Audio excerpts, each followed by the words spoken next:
Assalamu alaikum mbokk yi, welcome back to the Jollof Football Bantaba YouTube channel, the home of Gambian football. It's another Sunday. It's the Gambia football show, and as usual, I'm joined by my co-host Coach Che, and we have Buba in the background and Hamadi Space TV in the background. They'll be joining us. And guys, firstly, today we start a little bit earlier than usual. We usually start on by 2 o'clock, 2 p.m. Gambian time, but today we plan to start actually from 1 p.m. but about 20 minutes late.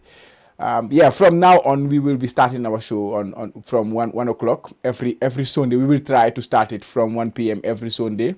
Sometimes we have some issues along the way, but the objective is to always start the show 1 p.m. And again, I'm with my boy Coach Che, and Buba Jallo Falabowe is also around. Che, last week unfortunately we could not do it together, but the show went on because of some technical issues, but it's good to have you back again this week.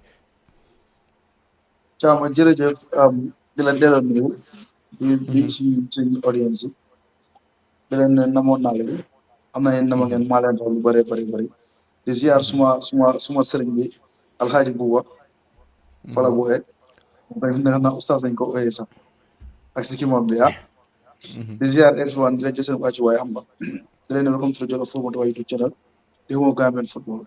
Once again, it's another Sunday te xam ngeen lan la Gambia football show la waxtaane football Gambia wéccoo xalaat yoo seet daal ñu ñëw football Gambia si kanam Chama ba nga laaj ma leen waaw ma ne bro last week man ak yow ñoo ko you managed to do it the show. It was very hectic because there was a lot going on. There was the game going on, but we still managed to have something for the audience. But it's good to have you again, Buba. Wow, Chama, jërëjëf maa ngi dal di ñaaka d'accord ci because mu ne Jollof Bantaba mooy di home of football te Gam Food ne wona tam ñoom ñooy di home of football wante mën naa am ñoom ñoo oy sama ba the Grand Bantaba, so am na difference. No, the home of Gambian football. Jollof Football Bantaba is the home of Gambian football on football law. Te loolu ñu mënu ko nangu bu wax te kenn mënu ko nangu dama ne Gam Food ñu ne xawma di Grand Bantaba am na lu gay de wax daal, so dama fa ne there was a class of titles, No, it's different, I believe. luy Jollof baati olof la suñu baat la Bantaba suñu baat la football baati tubaab la so lii suñu yëpp la waaw di nuyu cee ak askan bi yëpp ak campé bi waa campé bi tam ñu leen naa nuyu di nuyu waa groupe bi tam di nuyu tam ñu dee dal di déglu parce que wax dëgg yàlla seen views daf dee am solo seen likes daf dee am solo si vidéo bi ba pare tam seen interaction mooy seen ay comments seen ay lecte seen ay feedback nu ma la ko waxee daal fu mu nekk nii politique baa ngi dal di jax si dëkk bi towards 2026 election te gis naa si sa rundown bi sax African Cup of Nations Gambia Madagascar tam mu fa kon nu ma ko dee waxee fu seen programme yi dafa war di dal di am parce que ne tomba yi daf dee dal di bari ba pare du dee adresse tomba yi yëpp si yeneen plateforme si yeneen radio wante loolu moo tax façon programme bi daf dee am solo di leen dal di nuyu yéen ñëpp daal di la delloo nuyu ma ne ko suma waa ji space mi ngi si background waaye space soo paree rek let me know, just give me a heads up and then I will bring you in. Fa xaloon naa lifin na dafa am fu moo dem waaye su paree rek he will join us because we have a lot to discuss today. Nu ma leen ko waxee the rundown for the running order or for the program today. We have the national team. We know in a couple of weeks we play our less than 2 weeks actually we play our doubleheader. We start the first leg of our doubleheader against Madagascar, which will be played in Morocco. Those 2 games as well. So next week, by Friday next week, Coach Jonathan McKinstry should name his squad. So we will discuss things about the national team as well as the under 20. They just ended their their campaign in or their tournament in Liberia for the WAFU A and the African Cup of Nations qualifiers. They finished in third place. So we will discuss about the tournament as a whole, and also the under-17 who is preparing for the upcoming under-17 WAFU A competition as well. You said Nawettan suñu fa suñu amee time tuuti, then we will look at the foreign-based players. Said xam nga ñan ñoo amoon some key performances over the course of the weekend. But fu ñoo starté tey waxtaan bi. Before sama duga fofu nonu, yesterday we had an insightful campaign ba ngay daw, election 2026 is coming. Yesterday yow yang doon follow suñ discussion si with Sadibou Kaba, so he was on the campaign space. He spent there almost 3 to 4 hours, and then xam nga audience yi wala general public bi di ko laajte ay question, and he mu doon answer ay questions, which was something loo xam ne rafetlu nañ ko woon trop. Bu ba yaa ngi woon si background di déglu programme bi, naka nga gisee woon that programme, and did you have any takeaways from it? No, góoma ko wante foog naa ne like jotaay bu nekk like dinañ si mën a daldi jàngee comme ni mu la ko waxee like jotaay bu nekk dama si mën a daldi jàngee parce que football dafa rëy, and like the backgrounds example ci coach la play na football, man coach la wante play ma football journalist la, so always daf dee mën a am lu ndee daldi jàngee si jotaay yi. ñu ngi ko rafetlu yenn saa yi dina la wane politicien bi ni nga gis muy taw bu ñëw xuus si géew bi di def campagne am, nit ñëw jox ko pransor du ko jox mu ne la déedéet may wax. So sometimes tam this leadership, the same thing lu ma to Kémo Cissé, dégg naa he's an aspiring president, wax baa ngi ne mu ngi dimbale mu ngi sànni loxoom, wante ne tam once ñu assume power, because all this African Federation presidency they were like this before ñu ñëw in power. Bu gaa ñëwee in power, the mess start up. Yenn saa yi ñu dee nekk seen gannaaw ñu leen dee dal yaxa, wante like am na communication skills bu nga xam ne tam leader bu nekk war na koo dal di am.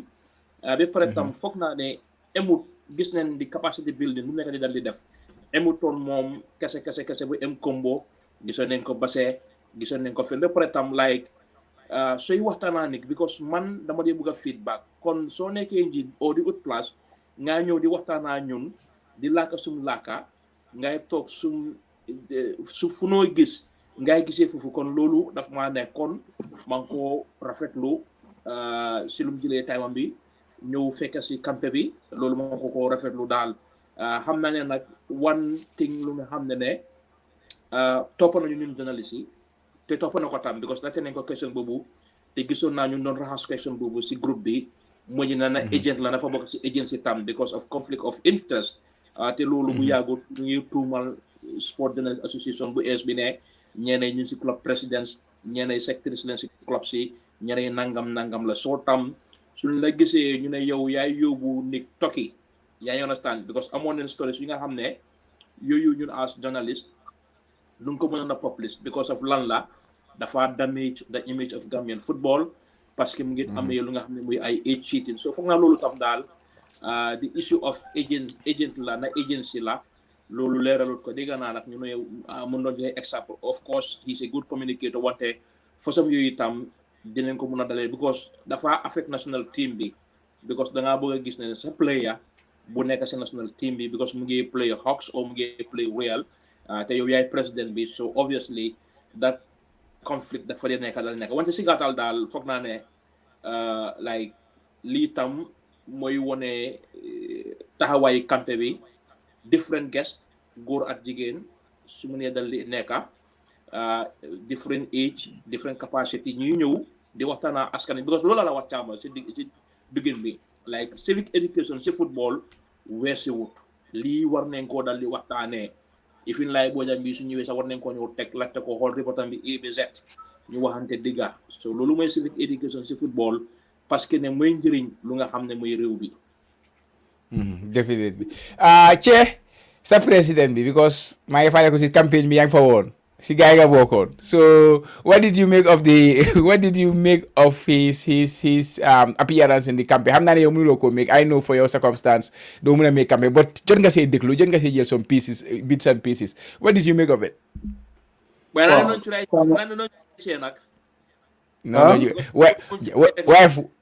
wife du dee nangu wife dama ko understand so Friday dama ko dee baalal. ok Badou Thiama loolu naay sawar a tontu bu baax a baax a baax pour leeral bi rek ñu bëri duñ koy bëgg a dégg waaye naa ko waxaat man bokkuma TRC man am pro Sadibou 100% Sadibou understand because dañ bokk ideologies lu bëri although nag du ñàkk ni am difference but élèves yu bëri maam dañ ko dund dañ ko bokk because he's a visionary like me understand dafa am fuñ bugg a tamit war àgg understand te soo ne fa àgg xam nga so dégg naa dégg lu bëri but dégg ma dara lu ees comme la ko waxee rek man maa am nañ good relationship although dañ jege déggoo nag understand because ku ne am sa ay mbir xam nga but Sadibou will always be Sadibou. He's intelligent. He knows how to talk. Understand? He knows how to respond. He's a leader, and he's a good leader for that matter. He listens a lot. He accepts criticism, and he's very open. Which young Buwa, young journalist, Lolan they enjoy with this current federation. Right now, politics aside, man politics. Understand? Putting negotiation man silly lanika. Then take all politics aside. But yen mi ko doon déglu dégg ngeen his ideas. He has brilliant ideas. But implementation bi nag in theory he has a good idea. But implementation bi in practical foofu la seen meeting nekk. Muy moom muy man ak ñenn ñi nga xam ne am nañ ideas yu baax pour def ko Gambia football. Because dafa am ñun fuñ nekk te buñ faa jógee mooy Gambian time Gambian system which doesn't exist anywhere in the world.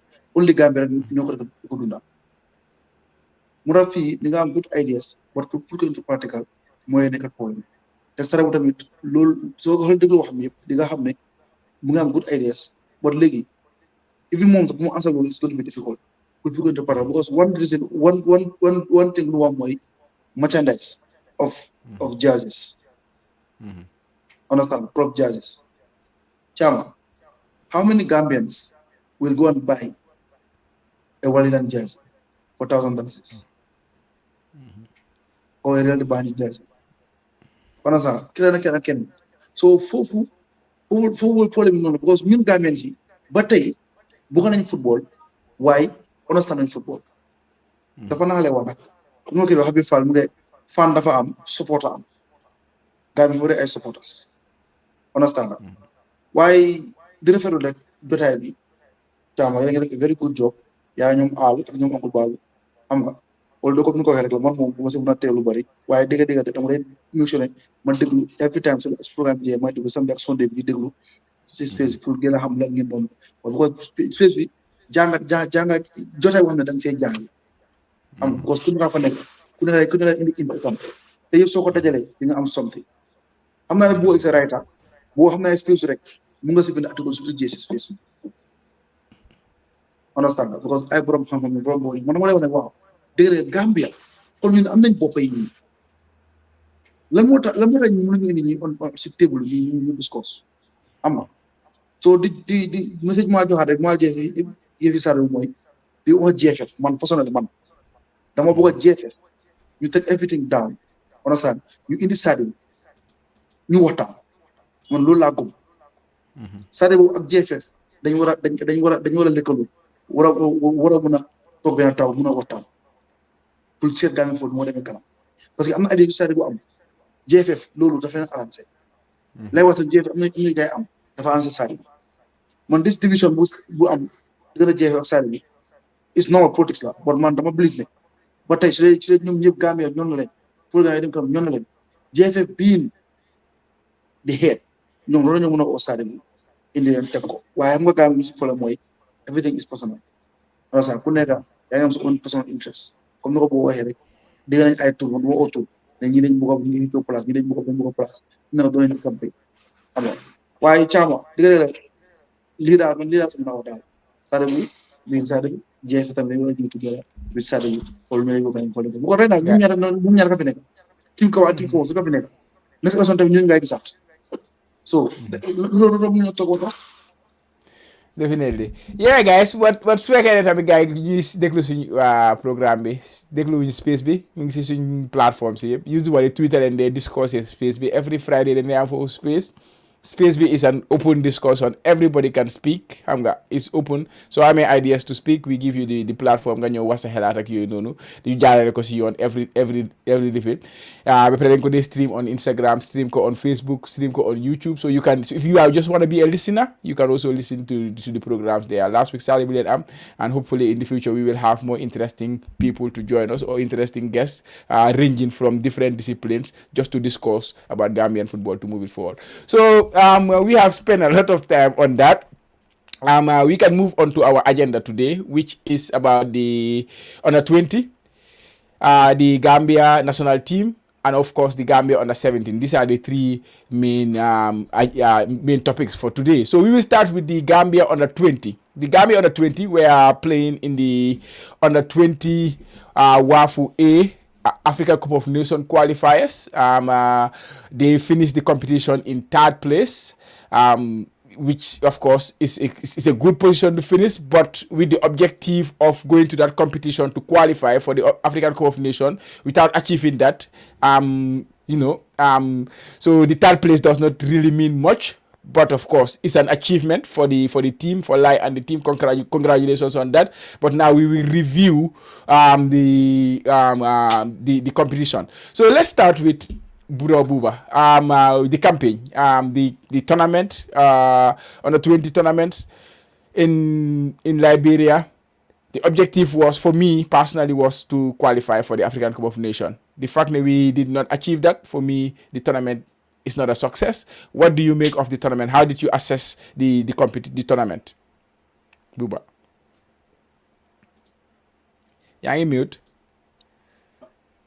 Tournament bi de la dee waxee ne coach dafa la waxee ne matuwaayam bi ak gànnaayam bi yëpp fédération bi jox nañ ko te la te woon naa la fii tam lan la Minister of Sports dal di def ñu ma doon wax ne nag tam ne Minister of Sports du dee yëngu si under 20 bi ak si under 17 bi wante mainly si national team bi, which ne man suma opinion ne man duma celebrate that bronze position bi man kese so is different. Che mun na ko celebrate, mun na ko celebrate, the entire team mun na ko celebrate wante ne soo xoolee the shape of the team si fa dal di nekkoon soo xoolee dikka yi if ne si fekkoon ne ñun ñëpp benn defoon da nekkoon benn pool benn knock out ñun amoon nañ potentiel pour dóor yeneen dikka yu fa dal di nekkoon except Sénégal. Kon lan la Sénégal nekk di dal di def lu nga xam ne ñun defuñ ko, because dafa doon is a common mistake yeneen dikka yi, because bii mooy njëlbéente ni yoon Sierra Leone dal di ñëw éega bi position bi.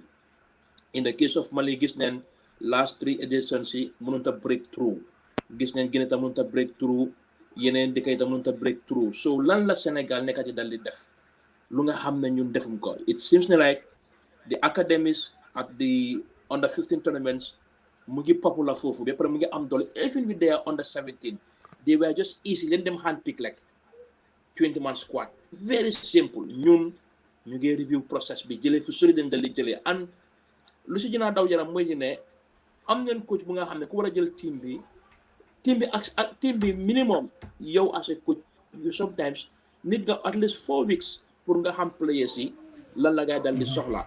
Kon I think ne it was a missed opportunity la, because Fatel even su nekkoon ne den am nekkoon si stage bu nga xam ne tey Gambia dafa dem FIFA 2026 World Cup or Gambia dafa dem semi-final World African Cup of Nations, like under 20 bi dal di dem under 20 AFCON, dal di dem under 20 World Cup, loolu moo ci naa am doole.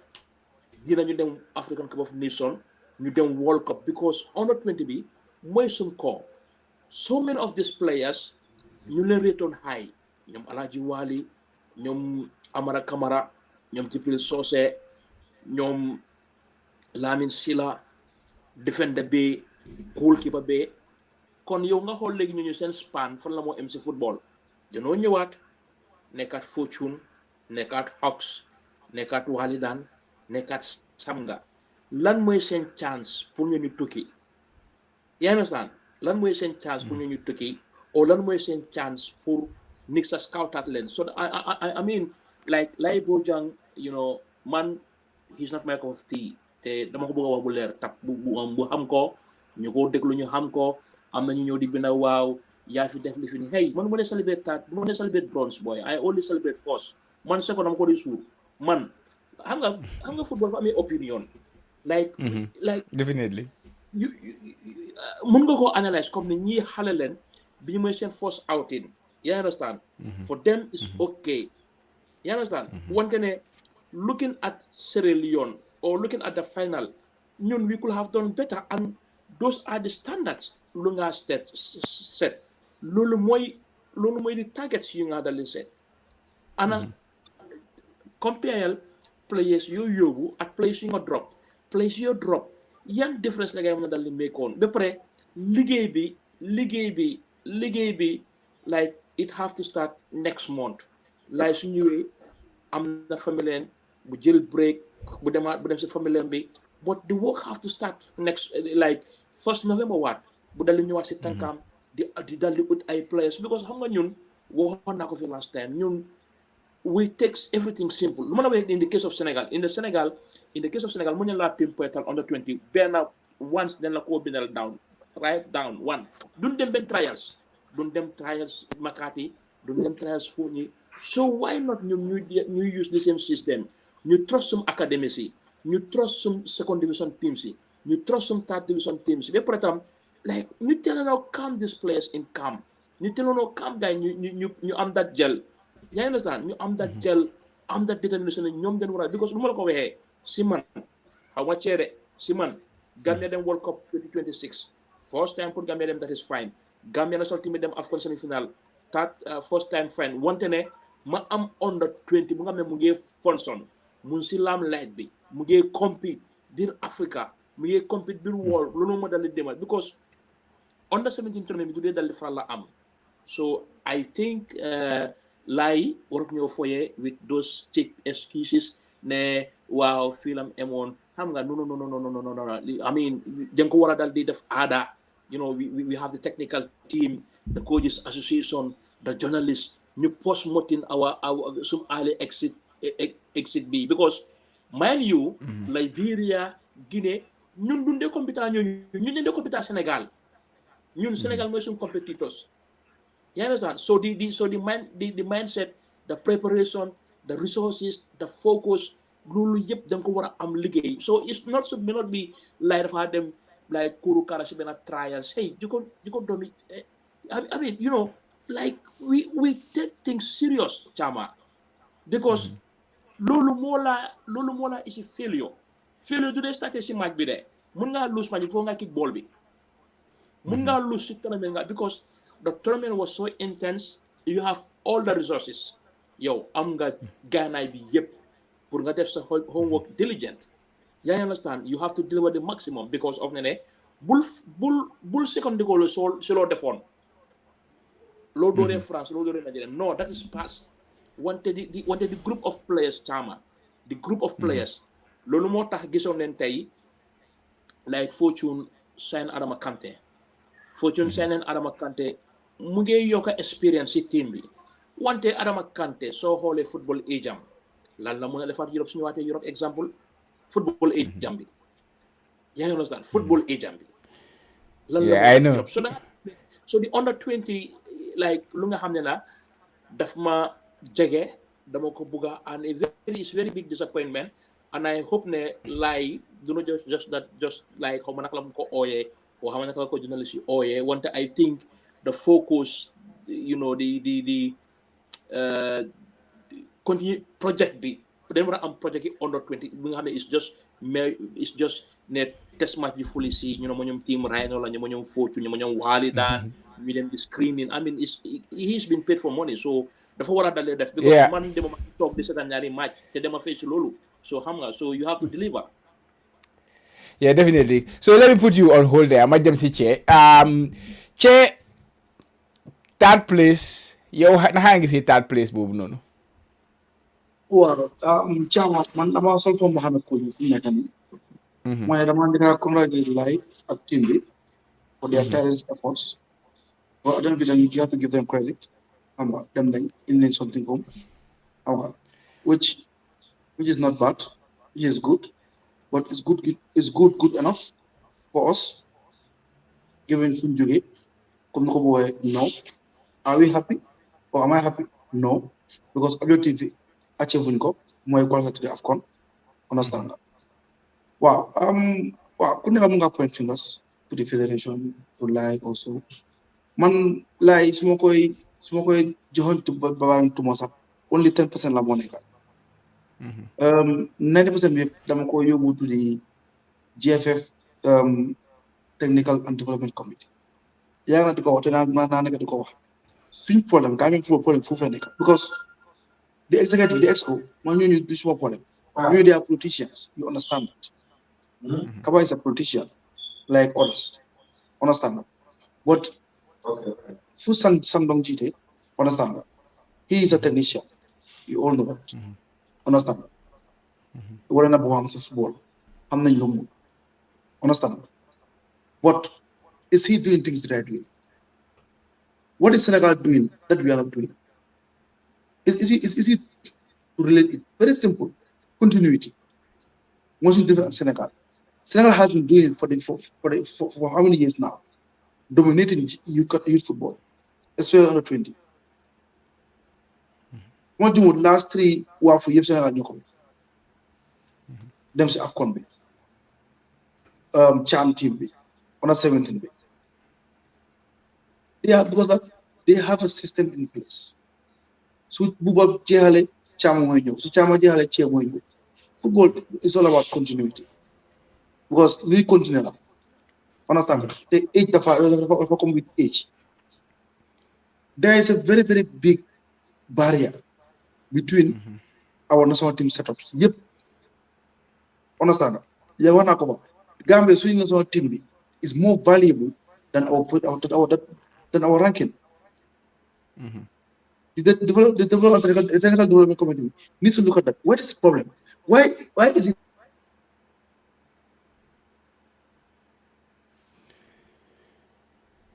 Che dafa mel ni ñaaxaan naa cee de dafa mel ni network bi Afrique nawet la waaw ok continuer. Lan moo tax suñ national team am value boo xam ne suñ ranking si nekk fa xoolal suñ nekk suñ kaw si FIFA ranking bi. We are way above them when it comes to suñ players suñ squad. Player value, yeah. Squad value, yeah. Understand? Okay, nañ ñëwaat tamit on a 20 last time we went to World Cup dañ ko fa ñaari AFCON national team bi on to dem AFCON dem fa dem World Cup. So loolu yéen a gap experience am na fa am nañ close ñu ko jege because of soo xoolee soo bàyyi xel ñaata players ñoo transit from the under 20 dem to national team dañu ne ok kii dem na Alay Seen dem na understand Sidi Sagnang dem na so yaakaar amoon na léegi nag li mu ne baaj bu passé léegi baaj bu nekk fii right na baaj bii nii kan moo si mën a dem si national team bi right now their ticket to national team moo yaaxu mooy lan dem AFCON dafa dem World Cup expose seen boppa team si ñëw jënd leen within 2-3 months ñu am chance place top ci yeneen ligue si ñu mun leen jël national team bi so fu mu nekk nii a whole generation yaaxu na understand nga so dafa mel ni like has to go back to the drawing board pour defaat liggéey bu ees so which means ne 4 years gap dafa am diggante national team bi bu fi nekk ak national 20 bi loolu is massive loolu is a problem the only thing lu ñu mën a dimbale rek mooy players yi nga di génn si toog si dem comme Massi Ablaye dem last couple of months breakthrough Paide ñu si national team bi foo leen ko mën a yaakaare but the setup will not continue there will be a break for 4 years man li ma wax laay mooy being the head coach I know how Gambian system works the football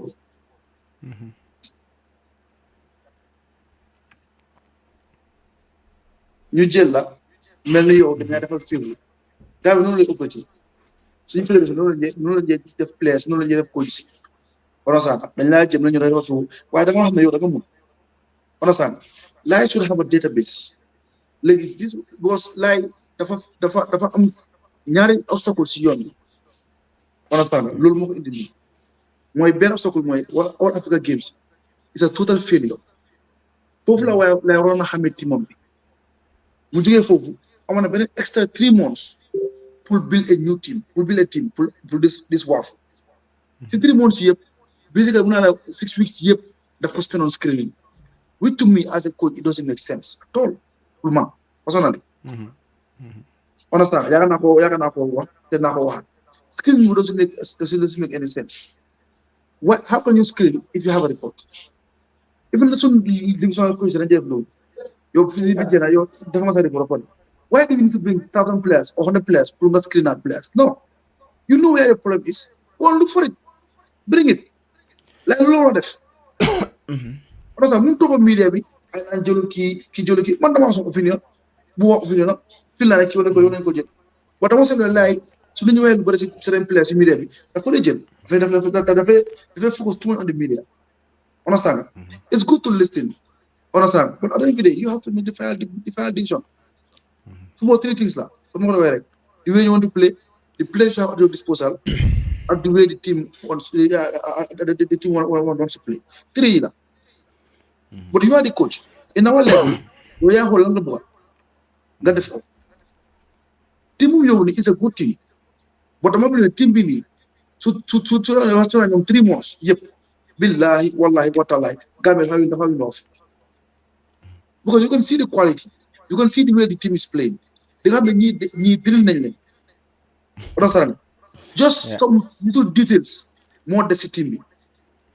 Little details. Senegal, Senegal. 2-2. You know, against Mali with more development. With the man down in the first half, we managed that game. Understand? So that's what there is something in that team. But definitely, preparation be understand a continuity. Motion problem. The line needs to work on that. Now depth a database. Like players with Jala age, you get them for who hold young players less solar, positions in solar, and we from stay in the land. Mandal Lulas Munawa. Yeah. I think that they need to work. Yeah, definitely. Ma ne ko suma waa yi ñëw na borom team bi du ma ko dee waxee space ma ne ko moom mooy borom team bi waaye yesterday we gis guy win nañ seen third place playoff bi. It was a good performance to be honest. I was watching that game and win boobu was our first win if I tell you, because you know me, I keep record with the data and all those kind of things. The first win we had with the under-20 competitive game since we played France. We won them France 2-1 in the World Cup. This was the first win for the Gambia under-20 competitively, and then was against. So yeah, to be honest, we have really going like in a downward trajectory in terms of the under-20 since under-20 bu passé the space waxoon na ko ne under-20 yu passé le lu mu fa gisu ko fii. So I will bring space, but balaa space di dugga si Buba 1 year and running. This is our first win. How is it space? Abuba, that's the first win in over a year. Maneko, this is the first win. Yeah, bita kola. Wasa wa yinyo hawa jako muni after majel lang. Okay. Space nakam. By Mr. Chama. Wow. By nuwi na lang boy. Onako nuwi na smart kotobi Buba. Pero mga nuwi suma jamale. Che. Yeah, it's good to be back. Mage lost on past 2 weeks here. But sometimes it's good to be back again. What time very football Gambia. So Right, definitely. Why? But I'm a new CEO. My deal was Sibuba. Lola Rekadiwa. This is our first win since we Dore France, and that is a long time ago. Because yes, playing friendly games come knock over here, but competitive games you play it. This is the first time we get a win. What does that mean? But lie, there is no question being asked. Lie is gonna continue. Gambia is like that. He's the under-20 coach, so there is no consequences to qualify it or something. The continue as the under-20 coach, because Bangalore deglu si waham after the game we lost against Sierra Leone. There was the press conference after Lulu. He was talking about the Gambia under-17. There is the continuity coming in. Now we are he was so comfortable in the position he was in. He was not thinking about, am I at risk at losing my job or something like that. But that is the way we operate as a country. like Solo say, does not have, there is not a lot of consequences. It's very wrong in my opinion. We have to question, like, is he the right guy to take us to the next level? Like, those kind of questions should be asked, in my opinion. But what do you make of that? 1 year and some months, this is our first win. I cannot remember when we played France, to be honest. I can remember that there was this French player who scored Gambia, Odebat, joge na fofu, dem na Burnley, play a whole season with Burnley, joge for now we play at Tottenham. Understand, right? Second season in the Premier League, since both people engage in France. Time we had to do known, but what do you make of that?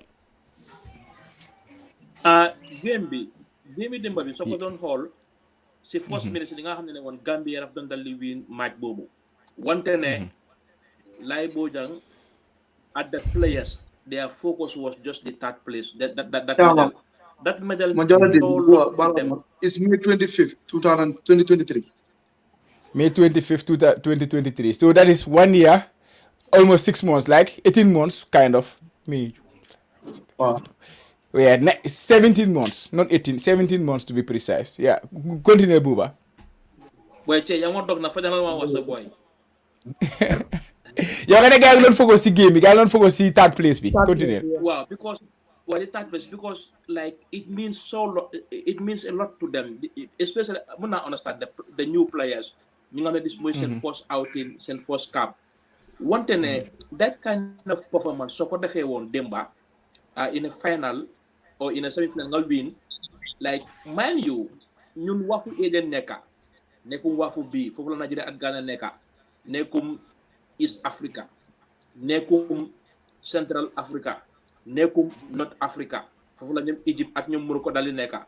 Wante yaa ngi send a signal to those other teams ñu wara qualify ne, you know what, Gambia is a force to reckon with, because ñi ñoo demoon finalist, ñi ñoo demoon World Cup, you understand? Wante léegi nii xam nga yaa ngi gis maa waxee nii that dominance soo ko defoon nga win dafa yokk sa confidence, because but the players and the coach yow sa record bi assistance bi they were not aware of it. ñoom dañ gisoon one thing mooy ne neen win te ñu am medal bi. The medal means a lot to them. Wante ne nu ko cee waxee that is a 4 years gap.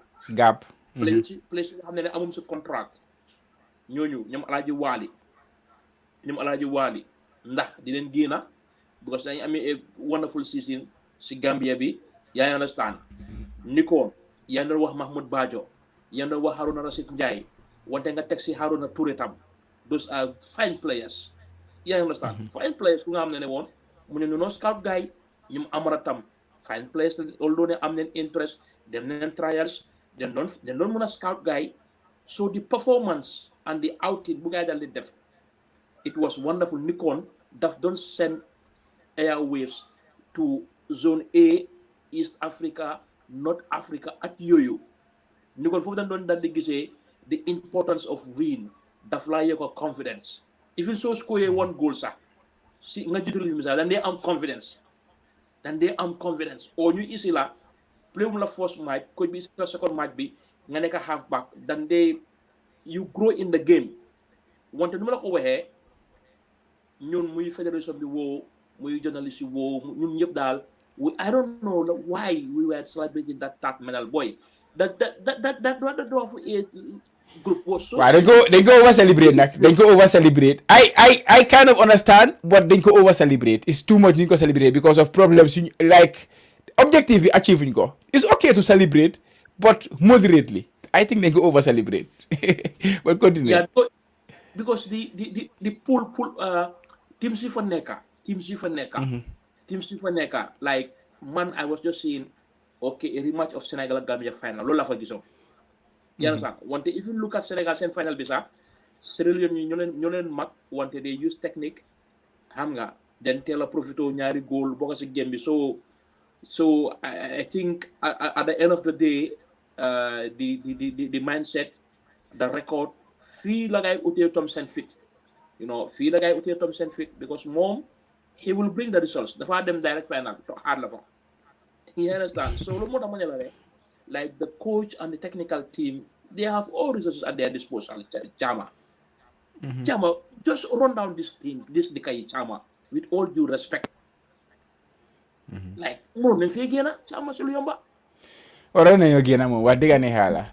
Mother Mayra, there should be a question mark. There should be a question mark, and it's like I know they can do but there should be a question mark on the coach. There should be a question mark on the coach. Is he the right guy to take us forward?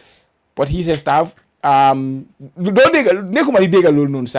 was okay. Like Gambia if mom he can come and continue his work. Hamga, which is quite hamga, like yeah. Man to be honest nag dega man gisuma ben reason lu tañu wara génn la from that position personally man okay wona la ko lay suma ko blame dama ko blame only 10%. No, what we get it? I say we should question his position because I will also add some context to it. When we say 17 months, Gambia was not playing every other month during that 17 months under 20. During that 17 months, playing and see, I can tell you all the games we play as under 20. This is South Korea. After France, South Korea didn't play. You play Uruguay. When you get Uruguay, you see all Africa games, and you play those 3 games in the All Africa games. Then you play the group stages of this competition, which is the WAFU, which were against Senegal, against Mali, and then you play against Sierra Leone. So playing about 8 games in total during that period. So 8 games you know, Amusi Ben win, and these were competitive games. Amusi Ben win, but you should third place, be Sidoga and win. So 18 months angini, you get players under 20, nekunje am results. Okay. Yes, technical team is a problem. But again, could be has more pick player be more pick team be so more I'm not gonna ham between those 17 months how many competitive test games like in between how many competitive test game a proper test game with a proper team loolu is a question like linko jolo mo la understand the common boy the player team Ryan the player Walid and the player Hawks loolu nga di player ñu su dee oxygène competition quality boobu dafa fekk non understand loolu tamit dafa need support understand ñun we have a good relationship with Morocco ñu ngi play second WAF okay what was in Gambia we need them at least a 1 week or 2 weeks camp in Morocco understand ñu play Morocco ak beneen African team fa nekk understand it's all about the preparation ministry bi GFF sports council ñëpp dañ si am loxo mu tax ma ne lay su ma ko blame 10% mooy he needs to be in control of situation man screen man mu wan a xam man ak All Africa Games man ñaari mbir rek laa blame lay the All Africa Games ak the so-called screen boobu man two things rek laa blame lay apart from that si de dama ko tax si fédération bi ak ministry bi but All Africa Games have a huge impact that we fail. Big impact. So All Africa Games it has a massive impact that you fail. Nadu? Yeah, d'accord na. Man d'accord. I'm not different like like is a mentor, is a brother. Understand? No, he's an uncle, sir. Understand? But man suma toge man yobuma Gambians. Man suma toge Gambians lay waxal. Lu Gambians bu ko dégg ci lu baax ak lu yoon man lu lay wax. Yoon, tek ci yoon. Man dama different lay faral ma keneen. Waaye man sama xalaat laa woon li ma jàpp moo ne laay problème mooy All Africa Games yi ak screening bi li si des ñëpp nag fédération bi la ak ministre bi. Ok Space DJ Space yow waxoon nga ko you had the foresight already because everything is on record dem nañ si Space bi wax nga ko foofu bu ñëwee si show bi fii nii wax nga ko fii nii the problems you highlighted defensive problems yeeg yooyu noonu attaque bi amuloo woon issues with it.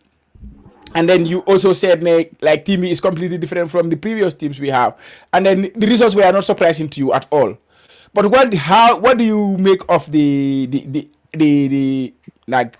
tournament itself and Gambia not making it to the Africa Cup of Nations? Your Luisa assessment.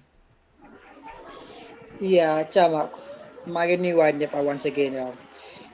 Come no ko the last time like team is not is a bad team. It's a good team.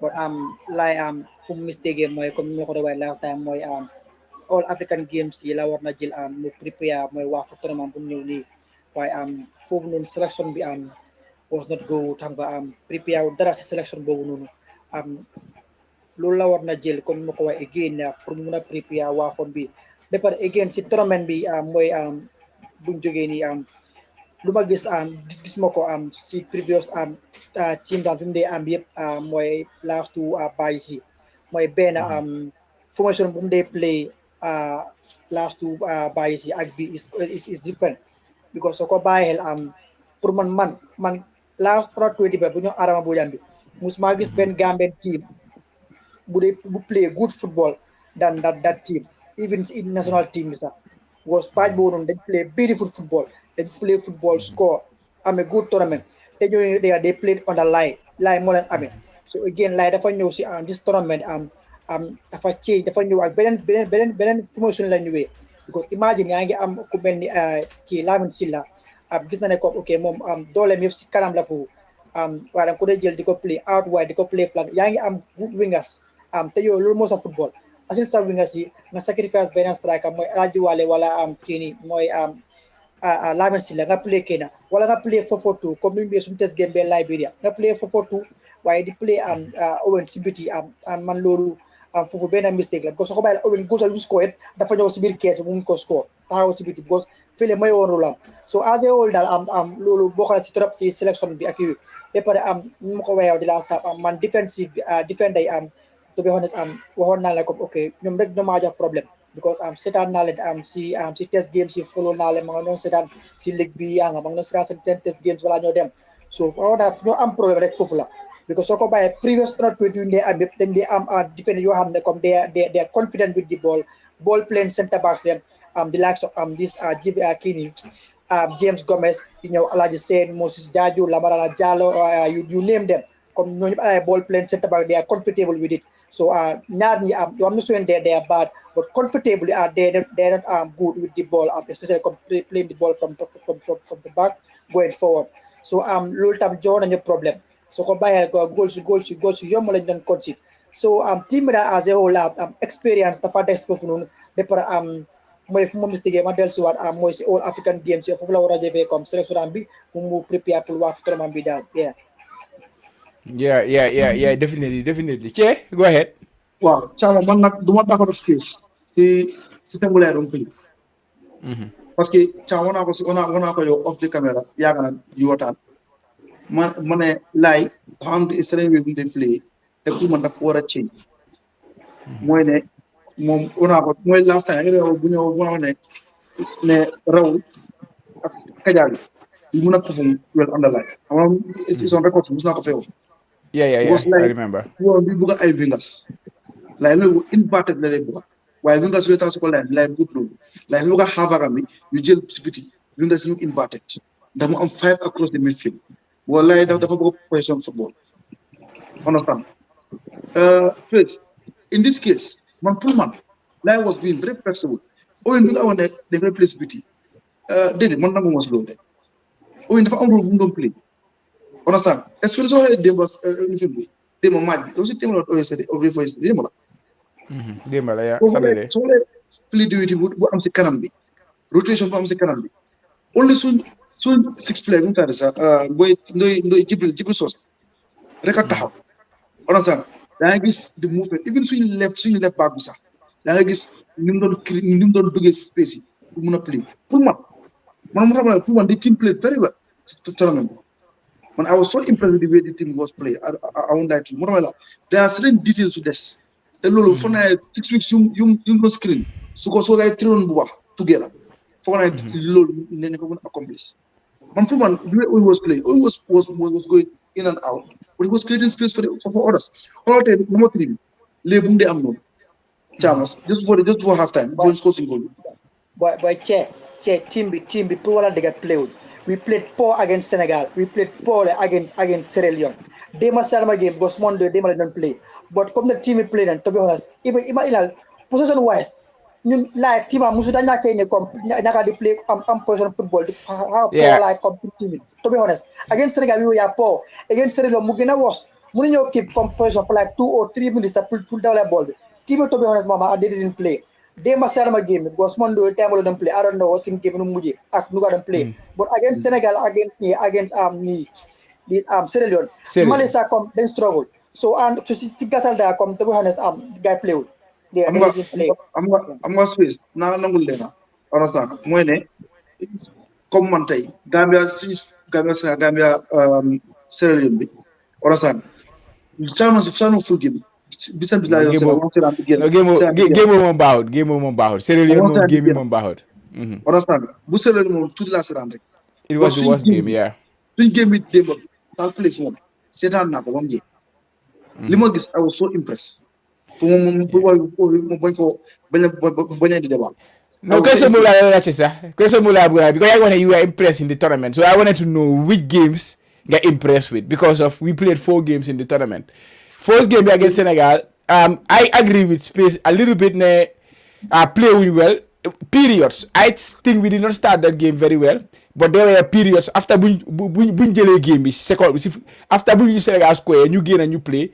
yaa ngi gis ne ndoy dañ mën a play football. Understand? Yes, we considered a silly goal in the end from the mooy que Senegal seen kooku ku leen ñëw rek score goal boobu noonu si outside 18 shot boobu noonu, but other than that then control on Senegal control game bi. So you can say ne in bits we played well in the Senegal game. In the Mali game it was a red card. That's why the game demee nu mu demee so game state da nga understand game state daf dee mën a change naka la team bi di play, but against Sierra Leone game boobu I was really disappointed. I was really disappointed with the performance of the team. Against Sierra Leone, after being considered, we were the better team. Ben considered second goal.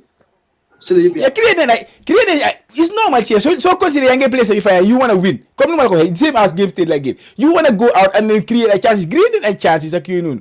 But Sierra Leone were the better team. Man, I think they outperformed. Man, no more reported after Lolo. It was like then you outclass. Because game you have moments. Moments is a game la boka. Wow. Why Kiberu Sierra Leone you have moments in game bobu nonu. Moments you be na sa. Pass yes youth level not 20. Senegal like mo ñu wara mëna jox tough time ak ay Ghana yi ni. But Sierra Leone de suñ game bobu dañ ñu outplay.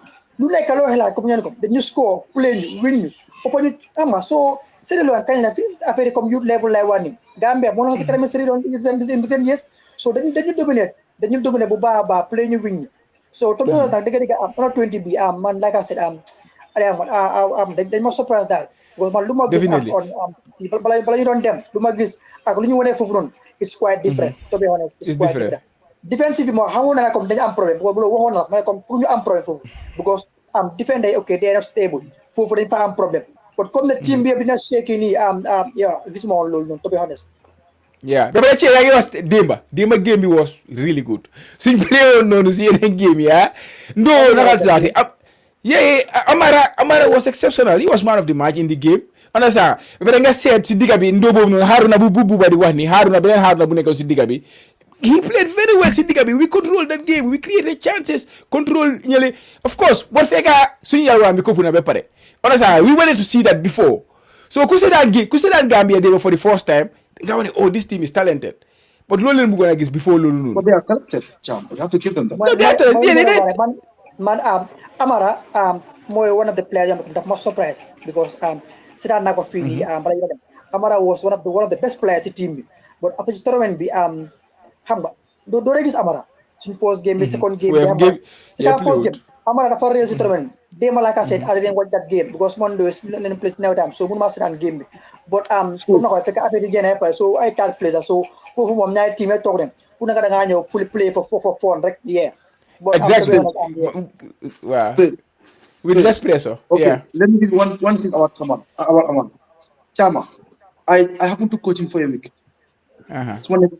He was part of my neck of team. He came with 1 week after me having preseason training United. So now extreme mobile. So I let him go. But the keep on touch. Understand? Amara dem telling him sir, post run guy register ko ngeen ko dugal second round bi. Dama la won de jam digëntam gata bi. So fe manon jabal bako United. I called him. Munako Amara telling register ro ñu bako United nga ñu play amum fi. Ba second round su ko ci jotté gaay su gaay dugal nga dem play. Mu na rek la ñu ñew lum because Jasper ak Chini they are close ak lay ñass. I'll think about it. après mooy fële ñu ne ko bul dem stayal nga train ñu si bi jee est-ce que soxna bi ñaata indi nga xam ci lu ñoo play soxna ngay dugal ñu xam nga last year was the breakthrough year for him at Nawettan Titan. Almost every other year, I'm not winning last year, 4 months of the match except nice. He became the youngest player and he won the trophy. Nawettan. I'm from there, let him elite. Second division. He was scoring set piece, left, right, center. Understand? Sen coach is our technical director at Lancaster United. For the Sen coach. I don't know how Amara. Amara is young. Amara is not exposed. No, that's true. Understand? Amara, like, he's multi-talented. That kid. He's multi-talented. No, very weak. Amara is not a flank player. He's playing wide. But Amara is a number 10. Focusing like the flexibility, his maturity and his exposure of this. But Amara couldn't don't offend the Gambia U-20 number 10. National team. Amara can be our best number 10. No, this guy is the limit for him. To be honest, he's a good player. Everybody, yeah, so say first touches even first game against Senegal, even I'm a good game. But so say touches like that, he's a good player. But I on a good point. But I got a good point about Lai could winger should they play wide. So Amara is his type of winger in a way. Even though he's playing it wide, the fact that he play, and that was what he was doing most of the time. Goal boom create them, but the same thing la si biir la duga create foofu noonu goal bu garaaw si garaaw la ko jëlee ñëw duga si biir play 1-2 su garaaw mu ñëw dog kii nii duga si biir after mu liyal ko Alaaji Wali score goal boom score moom si boppam sax the same thing la dafa xar si biir day gonna run si yooyu noonu ñu tegal ko bool bi mu taal gaay. No, he's a very good player. They are good players in the team, but xam nga rek luñ bëggoon a gis si earlier part of the tournament leen gisut. So more than we have to ask the questions. Yes, please. Bala kiri ñëw this Lamin Silla kari moo doon Alaaji Wali moo doon taxaw su test games yëpp kon mu la ko waxee that they play good wingers yoo xam ne Alaaji Wali taxaw seen kanam that dañ dee create dañ dee score dañ dee play woo ma ne kii ñëwaam bi dafa yaa mooy Silla bi bo dafa ñëw after dafa jox laay beneen liggéey because yaa ngi ñaari striker yoo xam ne they are top of their game kii mi ngi win top score si second division kii mi ngi si fourth so foog nga am pressure because da ngaa bëgg a play ñaari yëpp wala pour nga tekkee si bi dafa nekk problème so li nga am pour def mooy foog nga créer kenn ki beneen area fu moo mën a play loolu laa nekk di wax ida nga play 4-4-2 nga play ñoom ñaari si kaw wala nga sacrifice kenn play kee teg kenn si biti so pressure boobu la laay amoon mënut a teg kii si biti di play kii nii loolu la laay amoon ok maybe ok yéen seen gis gi bon man lu ma doon gis daan si seen test game si ak seen training nga lu ma fa daan dem lu ma doon gis moo tamit lu ma gis foofu noonu ak tournament bi ñëwee lu ma gis dafa different it's quite different because suñ flank play mooy Sekou boobu sax was doing good after bu amal tam jógee si trace bi gars yi ñoom tamit ñu ñëw inject leen they were doing good but again nu ma ko waxee man si ma gis laay dafa am pressure playing with these two strikers xam kala see door No, yeah, yes definitely. But I agree, Che, we had problem. I think suñ Senegal game bi soo gisee ñu amoon problème si starting bi was because of these two strikers. Mënuñoo dugal guys si game bi. Second half bi of course goal dugal si na. Yes, Buba da bëgg a ñëw. Okay. waaw non ci lu Amady wax loolu la bañ a d'accord because soo amee Lamin Silla ak Amara te Amara number 10 nga play ko white dafay issue problème because Lamin Silla suñu amoon natural 10 ku doon play 10 because Lamin Silla mu doon play role 10 you understand because daf doon téye bool am na suñu benn match ñu ne Sierra Leone am na passe bu nga xam ne loolu góol la woon wante parce que dafa sona mu doon ñëw si gannaaw too much so bu mu ne ba egg si poste bi like lu nga xam ne is ABCD sax mën ko na score so yéen a say tam si competition nga dee sacrifice su fekkee like du dee play wi nga su dee taw kon warta ñu ñëw ne wi nga suñu yóbbu exemple because da nga yóbbu gaay doo use gaay because Silla Lamin Silla suñu amoon number 10 o su jëloon Amara def ko number 10 su ko defoon number 10 then kooku mun nga new space where like man I think you can dafa bañ a sacrifice benn striker te waroon na ko sacrifice because Lamin role bu mu doon play ñun daf ñu doon wàññilu dara because soo xoolee the goal opportunities yu Alaaji Wali am ak yu Lamin am bariwut kan mooy supply yooyu apart from the wingers you understand because foog ñu amee creative midfielder du nga xam ne loolu amuñ ko woon te foog naa Lamin soo bàyyee xel Amara he was good in one point mu ñu ne defensive wise he was very good defensive wise because daf da ñëw close track down he was doing wante just ñu play leen out of pressure because soo nekkee stand yaa ngi seetaan gars yi xamuloo gars yi you understand I would love as a striker nga mën a téye ball wante man lu ma la bëgg a gis mu ñu ne si biir box bi because Lamin mu doon play comme Assane Cissé dafa ñëw ba si biir center box bi jël ball daw soona you understand yow as a striker foofu mooy sa rôle so the choice of players and the out of position loolu tam quelque chose bu nga xam ne laay war na ko waral de ansa suma gis-gis man because Lamin was too much Lamin Sala was like kuy ut team because he was everywhere te yow na ma naan nga may la suñ goal buñ concede ñu nag CSL game boobu ndedu ñu nag Sierra Leone third goal bi Lamin Sila was the last man defending that goal. Lamin Sila, he was the last man defending that goal. Understand? We want him up there. Understand? But because of position mu nekk di play like si wing sake you know yaa ngi ñëw di like he was trying to be honest su nekkoon si digga bi chances yu am si tournament bi yëpp yu goals yu score yëpp si digga bi la dee xaar di ko score amul dara lu mu jógee si winga si di ñëw di defend man to be honest he was wasted being played on the wings to be honest man tam noonu laa ko gisee. man li ma waxee d'accord moom mooy yi fi Alaaji Wali ok Alaaji Wali mën naa ko ooyee 9.5 la kii woo sa number 10 ba léegi mën naa ko ooyee 9.5 he's not a point he's not an all-round striker Alaaji Wali Hawks because ñuy play back three play ñaari striker on top last season moo si mu jeexal ni si mu Hawks di relegate si ne ko indi si team bi he was playing off the two strikers naa ne moo naan play si kaw ak that player nu Paris what is name again njool bi Kébé di mën a space te ñëwoon soo goal bëri second round bi Team Bolas Hawks striker bu njool Hawks te scored almost 14 goals or 11 goals second round Mendy waaw mu naan play off Mendy léegi mu doon make numbers I think he scored around 5 or something goals léegi Hawks gis ne like ñu ngi play ñu ngi get goals gars yi plus ko 4 understand right wala loolu ko indi si striking position wala wala si striker understand moo tax ma ne that rotation between moom ak kii nii Ntarisa Owens Lamin Sila mu mun faa nekk man gisuma problème foofu noonu xëy na yéen da ngeen gis ne dafay dem too much deep wala Owens su demee right wala dafa lay nekk comme man démb laa mun a wax exact laa mun a ji boo demee full match démb the way they were moving the way they are playing together up front they were amazing. Understand? But likewise, it's not an out-and-out striker.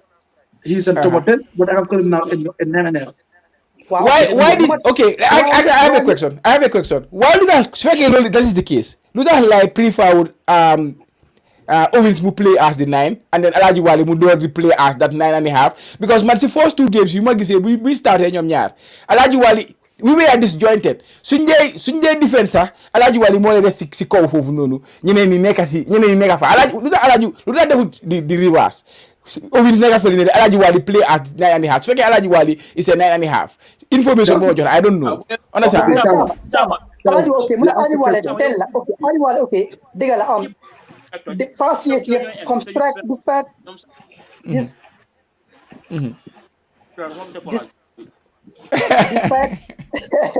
man Alhaji Wali when it comes to creativity then in football xam ne number 10 boo munti gis dafa creative soo ko play Amara foofu moo doon sut Amara daan Alhaji Wali because Amara moo gën a creative ñëpp ñaare player foofu noonu Amara nga sacrifice kenn Alhaji Wali ak kii de kenn mu taxaw foofu noonu because Wali comme ni mu rek bu ne 10 la comme ko when it comes to Alhaji Wali kii ñoom ñaar Amara moo gën a creative Alhaji Wali in terms of pour ñu joxe par yooyu dem Alhaji Wali he is more of a center forward than comme 10 player so man loolu laa gis mooy laay bu Owen ñëwee bu Owen léegi la ñëw boo ko doon si squad so bu mu ñëwee fu na ay 1 week or so su leen jégi-jégi rek du ko asuwaar ko moom moo kii nii Real seen xabaar boobu dem so laay man dafa am presso yaa ngi am 2 top strikers yoo xam ne they were doing good they did wonders am na si jeefa pass league bi passam nii so foog nga sacrifice kenn toog mooy woon problème against Sierra Leone ak ñii ni laay bi def ko play nga ñaari si kaw then is good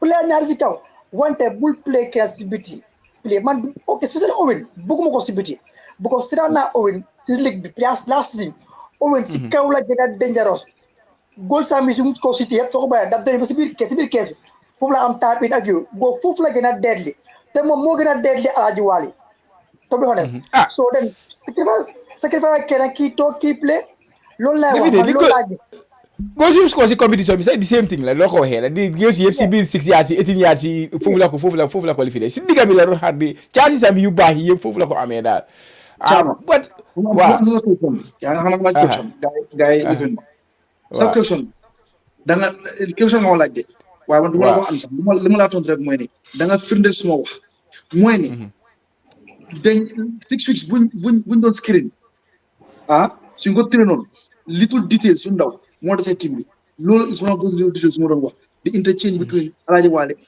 ak Lamin Sila Owens lii la rek mu damay la details su ndaw rek desee team boobu noonu exactly loolu nga ma laaj so waaw moo tax gis nga Guti si final selection bi foofu I don't know why mu génnee foofu doon Guti pas Assane Barrow because mooy woon the only bu kii tukkee mooy great to modern player bu mu tukkee so Guti was the only 10 player foofu noonu fekkee ñoom Amara ñëwaanguñ dañ ñëwoon si seen trial say ñëwaam so Guti was only 10 creative player foofu noonu mooy bu kii Fadiga demee so I don't know si last minute la moo tax mu drop Guti because amuloo benn creativity foofu am laanaa bu Amara ñëwee si leen fa inject foofu Amara waaye du fa dee play Amara si biti la ko dee play so man dafa préfère pour am ñaari play kii Alhaji Wali ak Owen léegi so I don't know daal waaw ñi ngi yàgga si under 20 bi daal gars yi ñu jaala ñu dem si national team bi ñu jaala under 20 bi suñ ko fi bëggee fi suñ ko toobee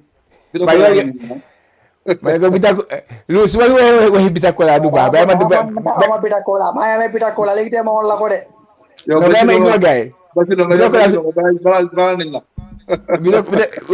ma ne ko waxi Bitakola xëju fi anyways ñu jaala ñu dem si national team bi it is almost here next week Friday coming next we play our first leg against Madagascar. We have 2 games to play against Madagascar back to back, Friday, Monday.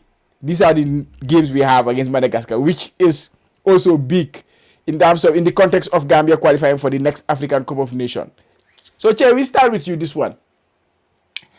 How important do you think these 2 games are after what we had in the previous international break?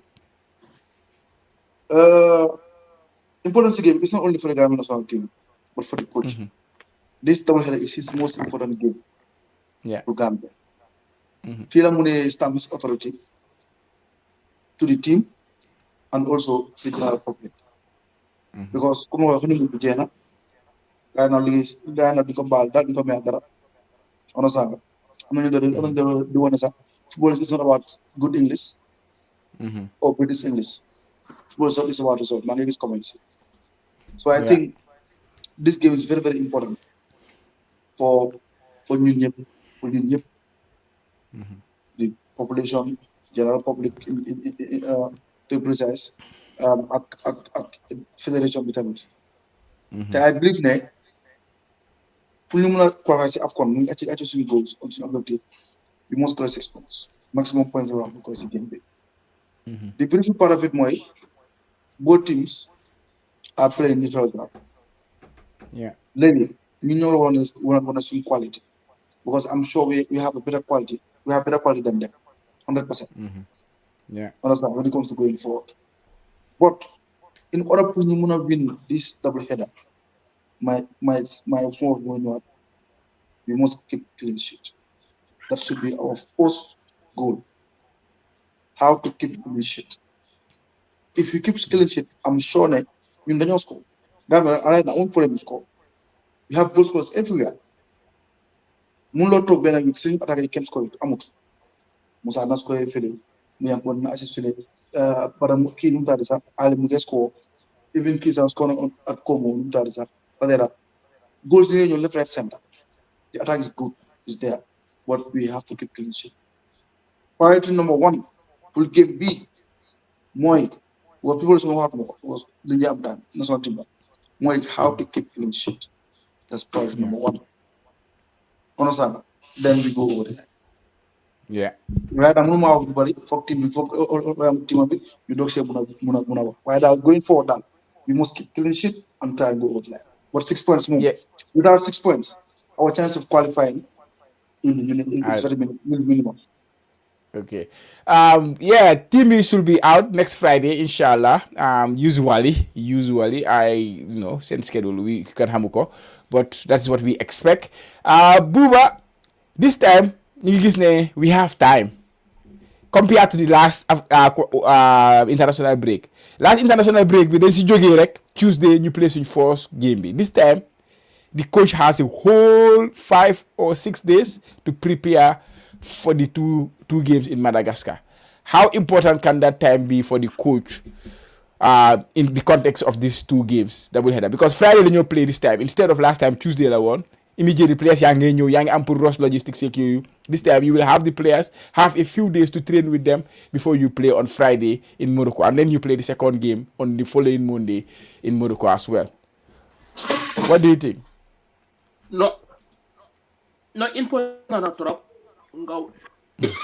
nga wax affaire time bi wante soo ko olbate ko mooy ñu ne tam léegi Jonathan am na ample time pour tam bu xam place yu amee because difference yu bari nekkut fa place yu nekk dal di or place yu dal di jël almost si fourth match am foog naa su ma jumutee foog naa fourth match wala fifth xam nga óolu mara wante foog naa ñeneen tele match am daal so loolu tam at least understand na lu bëree bëri si players yi nu ko cee waxee lii lu important la wante nu ma ko waxee woon si gannaaw tam muy ne ñu xool Madagascar seen World Cup qualification si ñu ngi amoon 7 points ñun fii dañ ñëwoon xeeb fi Burundi fii dañ ñëwoon xeeb fi South Sudan fii dañ ñëwoon xeeb fi Comoros te gisoon ne ñooñu ñëpp dañ jëloon the lead against the Gambia team yu ñu xeeboon yooyu yëpp dañ jëloon a lead against the Gambia ba ñu ñëw ñu draw ya gaay o ñu equalize o ñu win ñu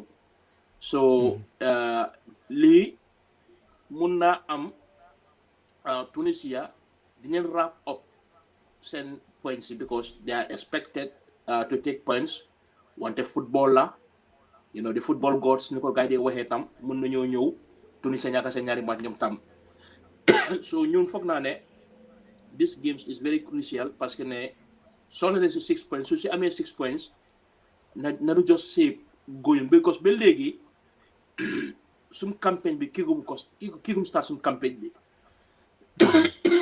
because ñu ngi struggle with results ñu ngi struggle with shape ante loolu tam fu mu nekk nii duñ mun a bàyyi time duñ mun a jox time Jonathan because of ne yaakaar na ne setul na si liggéeyam bi na ko waxee léegi nii tam ci mu doon wax lu am solo si under 20 bi préparation bi ndax tam naka lañ dal di préparer su diggante Madagascar because yenn saa du ma nee believe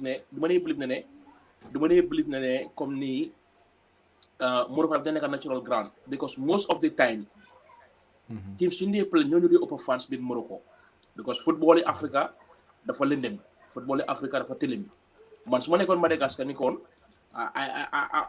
xam naa ne Madagascar seen World Cup campagne bi seen home match suñ ko doon play South Africa so foofu tam la politique di dal di ñëwee like sa venue yi foo ko choosee at naka da ngaa dal di play wante ne with all indications suñ place yaa ngi form duñ mën a wàññi ñëpp ñu ngi form wante ne gis nañ a drop of Adama Sidibé in the sense of ne si droppé am na fa Abdoulaye Cissé ñu jox ko chance tam pour bu ñëw play hopefully tam ñun doon wax ne sum Strikers ñu doon misfire bara moo si mujjee raam démba dooroon nañ leen 2-1 ñu woon na si last minute si so am na couple of minutes yu nga xam ne play na eggagut 90 minutes soo ko xoolee because 5 matches am dal di play yëpp so des na tuuti wante hopefully moom tam dinañ ko gis si mix si wante daal nu mu mën a demee daal a failure of 6 points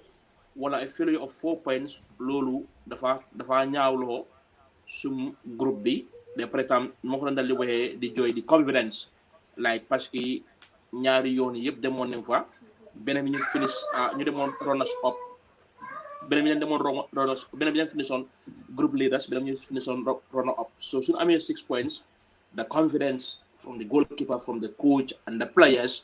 They don't want to, you know what, mënuñoo dem ñu dooraat Tunisia, mënuñoo demaat Madagascar, then mun na ñu dooraat Comoros ak Tunisia, then sa mënuñoo tobaat groupe bi. So ñu ngi solo a spark of confidence waat te loolu si ñaari Doubleheader dañ ko dal wante noonu la les moo la ko waxee woon si kanam tam fi dañ xeeboon Burundi, South Sudan, Comoros, ñooñu yëpp they become surprised. So Madagascar tam it's not a walk over tam over the park because of am nañ very good record. Dama ko dee waxee dika yi yëpp World Cup qualifiers wala AFCON qualifiers moo dee tax ñu ngi play test match because ñoom tam ñun dee invest because su fekkee ne tam ni kon Thiès fi nekkoon mu ñu ñëw wax seen coach because tam fii la seen liggéey coach yi dal di ñëw play because fu mu nekk nii tam like yow soo nekkee coach da ngaa parel Gambia and da ngaa bëgg a test their confidence, you know, da ngaa bëgg a test their confidence, da ngaa bëgg a bruise their egos. Loolu yëpp si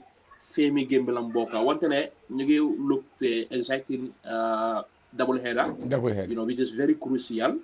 Wow, very very crucial. Suñ ko luusee nag moom benn buñ si luus rek dina nekk comme ni under 20 bi then we have another 4 years, another 2 years tam pour ñu bilaat.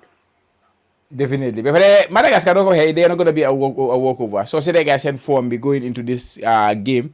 Send last 4 games, they played Comoros. They won Comoros 2-1. That was in the World Cup qualifier. Guy draw at Mali 0-0. Even though they went a man down against Mali, they drew 0-0 in the World Cup qualifier. After that, they played Tunisia inside Tunis. They lost that game 1-0. So it's not the end of the world. Them beat Tunisia, wala lost game 1-0 for Fununu. Then guy play against Comoros, they drew 1-1. So they are coming into this game in form. Didn't just concede goals to Bari Soko Sete in those last 4 games. They only conceded 3 goals. They have not conceded more than 1 in a game. They kept a clean sheet against Mali of all teams. Hamga. So it's not gonna be an easy game you play against Madagascar, definitely. But going into this game, form is very important. Form of players is very important. There are some Gambian players, they are in good form going into this game. There are not some players who are not in the form we would like to see. Hamga. So like players Sidal, it's compared to the last qualifiers. I think we came with a lot of players in good form. This time, there are some players in form, but the other hand say no. Yeah, players with last game we came with players with form, but we also came with players that are not match fit. Because Simon just start at the time. Some of the players, honestly, if you play Europe. ci top league si la men most of them they were not fit ñu on transfer moves lañ nekkoon so psychologically some of them were not ready, physically some of them were not ready, but I believe that this game common game la gars yi gën a pare understand wax bi kañ mooy luñ doon discuss all the time, the core of the team. Will we see that? How many teams will we see pour game bi understand man dama ñëw foofu laa bu waxtaan fu la xaaree coach bi Sabara ñan la moo indi sélection bi ñan la moo play dafa xëy dafa ceeñaat dafa kon seen team bu moo play against Tunis la team la moo ceeñ la team la moo indiwaat xam nga comme noonu ray na mu sawut ba ray na lu mu mooy daal ñu nekk li ci ni forme bi moom forme ak yooyu li international doon gëmoo si forme international gëmoo si forme because so play tey yàlla fi nga di play so dëgg lu nekk mën na sa xew understand comme daal comme national gëm ne yaa ngi continuer yaa ngi forme waaye comme national yi nii jàmm 2 days 3 days preparation so foofu moom so amee sa qualité rek moo la dem noonu ak sa good coaching kese am loolu laa comme daal. Okay, Space yow naka nga gisee Doubleheader bi upcoming one bi. Yeah, maybe on paper recently ñu ñoo gën a taxaw Madagascar but guys in football dafa grow recently, so the African football you never know, but it's going to be crucial. ñun dañ need these 6 points wala maximum 4 points war ñoo mën a ñàkk game bi fii ñoo mën a Doubleheader bi ñu collect 4 points wala ñu collect 6 points moo ñu mën a asseoir si groupe bi bu baax I believe with the football we played for the last 2 games mun nañu am loolu noonu but it's a must win game for us. Man, that's my biggest worry going into this game. Is goalkeeper. Goalkeeper is a big worry for me. Of course, because of Hamga, we don't have a established number 1 yet in the team, and then I'm about form. But man, for me, form is very important, especially when you are playing in that position. And then we are coming into this tournament, into the qualifiers. Kisuma Ben goalkeeper, he has been in top form. Doing it at club level. Of course, the goalkeepers are playing. 2 or 3 of them are playing week in, week out with their clubs. But then the form of them coming into this team, I don't even know who's gonna start. Of course, last 2 games, he says CB more start, but recently form bang hala drop aside bob no. And there is no other goalkeeper who can try to claim that spot. Ne man my mom spot being in. Lord of my worry going into the game, so I don't know who's gonna start in the upcoming game. That no problem lah. But yeah, defense with chair. Go ahead, space. No, na ana chair no about form. Okay, one time the national team what they Space cut na de. Yeah, but I don't mention about defense big. You mentioned something very important. Last time, some players they were preparing for transfers. Come captain bi Omar Koli. He missed our first game. He came in late into the training camp. So second game we gonna play against Live in Tunisia. So of course transfers you affect on a guy. So maybe that will help the team going forward. And players what they gonna have we have very good players. No len ko hek Massi ñom yanko minti anytime mun nañu cause problem. Massi Ablaye Diallo even though xam nga nekkuñ di ko def at club level right now no buga gisee gars def ko. So you don't waaw mu ngi doon gënte xam nga so loolu noonu yooyu yëpp daf si dee mën a am impact. But hopefully we can get like space say minimum lumbon ñu jëlee fa 4 points in 2 games. So it will be very important because if we get defeat there or if you don't get maximum points there, like it's gonna be almost suñ campagne bi daal dafa jeex before even affaire bi di jeex xam nga so loolu mooy beneen affaire bi. Space ñëwaat nga de. Yeah. Okay, continue loolu wax. Well, lu ma doon waree mooy lu cee doon waxtaan ok loolu tam mu ngi si benn boor bi about form am na yoo xam ne man sama gis ok play bi nekkut form yeah but mu ngi play but nekkut form but that doesn't mean do deliver because dañ ko dee gis léegi-léegi kii nekkut form si club waaye suñu national team bi comme mu ngi deliver ba pare again comme mën ma ko waaye goalkeeping side bi foofu moom to be honest problème na boobu ànd naa ak yow bu baax yes, I don't know how much kalamo asiwat because nyari ñoo na replay Lamin City mom mi around fini mom mi fi so yeah it's more key area you wara strada sun ko ci sad. Yeah, I suspect that na isi goalkeeper bu es nak na isi goalkeeper bu es ko nekk di play Scotland. I'm suspecting that because yeah, for him he is doing decent. He's doing well. He's playing in the Scottish third tier. It's not the Scottish League, not the Scottish Championship. It's the Scottish League 1. That's where Inverness are playing. So he's playing there. Dibaga. So Musa Dibaga. He's doing really well. I think he kept a couple of clean sheets during this month. His club were unbeaten. Coach B mentioned on the last press conference and me monitor that player. So I'm suspecting that mom will be somebody who will call. But hang on, don't want to easy player rek mu ñëw ci team bi rek.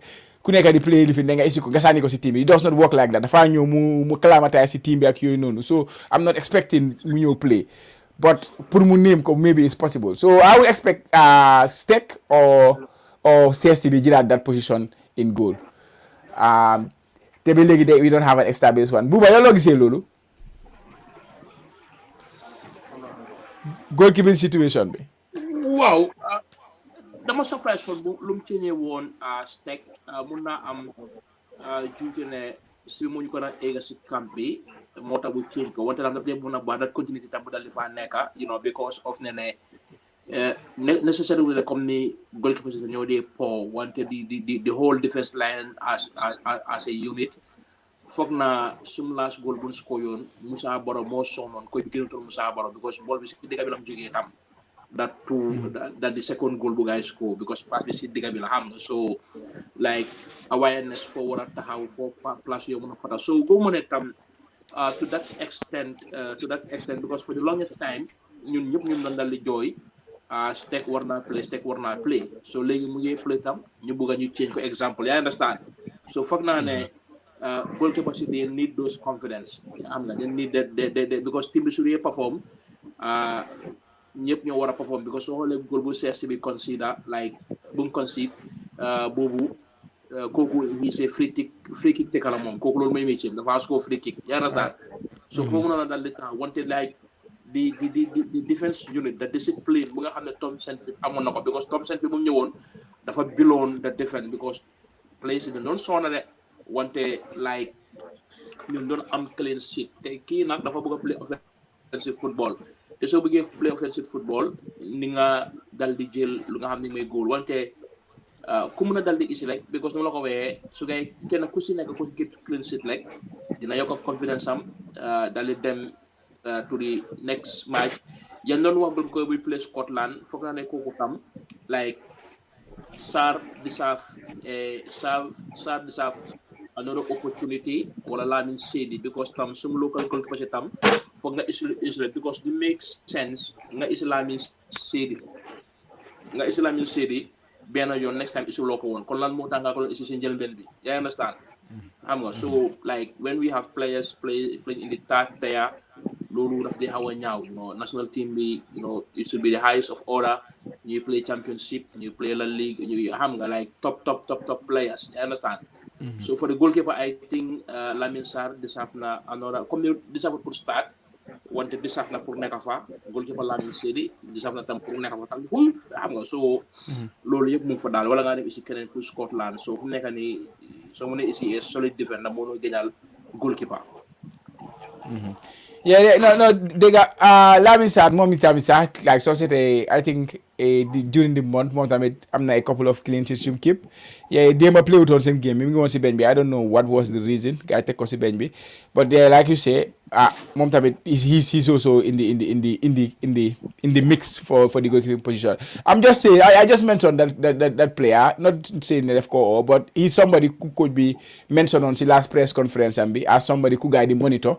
And then ma gis lan la nekk ay def si month bi play na a whole month win lose game he's and fu mu nekk di play moo tax ma mention loolu noonu yeah but anything you want to add Space or Chelsea under 20 si squad bi if you go keep it Lamin Sedi I think we were so proud we covered it last time but I don't think he deserve to be there this time around because mu ngi play the ball league bi jeex na understand he's not playing. Let's be realistic. When it comes to goalkeeping, so many nations around the world they struggle goalkeeping. Top goalkeeper is a problem. Come to play football and we play top tier football in Africa is very difficult. Understand? The fact that that goalkeeper is doing well, even though we play third division, Scotland, more of liquid. Understand? I'm not trying to downplay Lamin Sedi. No. He's a brother. And I'm a big fan. But the yaga de job. What a chilling place. What a clubs are in pre-season. Clubs in the new start pre-season. But young just spend more. You get the pre-season. When you compete, you compete. Someone giving out his number. We make clean sheets. We play in Scotland, and he's a Gambia. So personally, you know yaga again. Then you regular play. You play. You know the watch everywhere. Time to that new club. So it doesn't make sense. Got drop Koku, DJ Lamin Sedi, who is not playing. And for like why? Don't get me wrong. I have not always Lamin Sedi. As I said, he's a brother, and I'm a big fan of him. He's rather. But to be honest, selection being unique. No what to say about. So I'm not getting good. Yeah, but we will see what the coach will bring in the selection. Dañoo wax xelaat rek at this point, and then hopefully we will find out next week Friday soreetut less than a week. We will find out who is in the squad, and then we can even discuss even more. Hopefully next week when we come here on the Gambia Football Show. So you move on to under 17. The final topic be spending a lot of time on under 20. When you move on to under 17, be then go make mu short nak understand because ñom ñi ngi embark pour them play si WAFU bi. Foog naa October la game tournament di start. I did not catch the date yet, so waroon naa check loolu balaa maa ñëw fii nii, so my bad on that. But October gaa ngi war a embark on the under 17 WAFU, similar to the under 20 bu gaa nekk di play nii. It's been a while since we competed in this competition. There are some worries because this competition usually they use the MRI system to determine if you are eligible to play in the competition or not. So there is a lot of issues. Gambia, their delayed preparation in terms of squad selection, space. You muneka si ground bi and you follow what they are doing there. What have you seen? Well, from some observation from the outside, what have you seen in terms of preparation? Look, under 20, under 17, in preparation for this competition. Yeah, Chama, regarding under 17 be man to be honest, okay, bene yon la dem sen trading ground be them sit at the fofu. Okay, sen selection be luma si janga moy defonen selection well before ñu publish na comme dañoo def nationwide tour ak yu ok xam nañ some of the players yi nga xam ne comme ñu ñoo select because yu bari mi ngi daw si ron yi nga xam ne def selected players yoo xam ne comme diw ak diw moo leen asi foofu diw ak diw moo leen asi foofu xam nañ ne coach bi is not around mooy Yaya Mané moom mi ngi library so assistant bi ñoo fi nekk ak yooyu ñoo fay def seen selection bi but to be honest okay mënuma say wax lu bari because seen selection bi nuñ ko nekk di defee man si man mégu sense te teen su moytuwul rek dinañ si am problème yeah nañoo dem si tournament bi xam rek ñu fail ñu ñëwaat because ñu ko war a defee seen selection bi defeewuñ ko noonu mooy ne lii dañ ko waroon a door since nga gis ñu mun a am proper selection jox académie yi luñ deserve jox naka tuddaat this mooy this school student yi school teams yi ak place yi luñ deserve but dañ ko dañ later prepare xam nga boo am na bés boo xam ne comme tral moo fekkee sax da nga dem foofu fekk fa ay xale yi nit yu bari yoo xam ne comme mënu maa count sax so foofu pour nga sport fa talent dafa difficult te boo naa talent ni rokas foofu noonu seen benn selection trials xam nga xale yang foofu bari sax am na xale yi fa ñëwoon sax ñooñu mujjëw ñoo pligat bu dafa bari boo xam ne doo dee xam boppa bee gen bi so xam nga pour nga sport fa talent dafa difficult so I don't know that but man loolu laa jot a gisagum daal but I am not convinced with this the way they doing their selection there anyway. Okay, Che Maisila, under 17 bi what was a hell under 17 bi as a whole we believe in started because last week we were supposed to discuss that what is what topic bi tey sax so I want to know your thoughts on the under 17 ongoing scouting ku guys speculate ne mooy coach everybody okay we all agree ne we all know ne Yaya Man is going to be the coach but of course GFF official like it has not been made official yet but it is a common knowledge in the country ne moom mooy coach bi and then he will be assisted by Mourinho. Mourinho moo nekk si ground bi right now the scout the players moom ak as with the help of some coaches like gis nañ fa T-Boy was there helping and other coaches ñu ngi foofu noonu but yow as a whole under 17 bi like what is your thought on the under 17? Wow, Chama, first of all li nga doon laajte mooy date bi 28th of October mu jeex November 3rd. Okay, 28th of October. Thank you very much for doing that for me. Wow. Yeah. Team bi Chama again lu ma lay waxaat rek we have a problem. Where is the problem? The GFF technical department.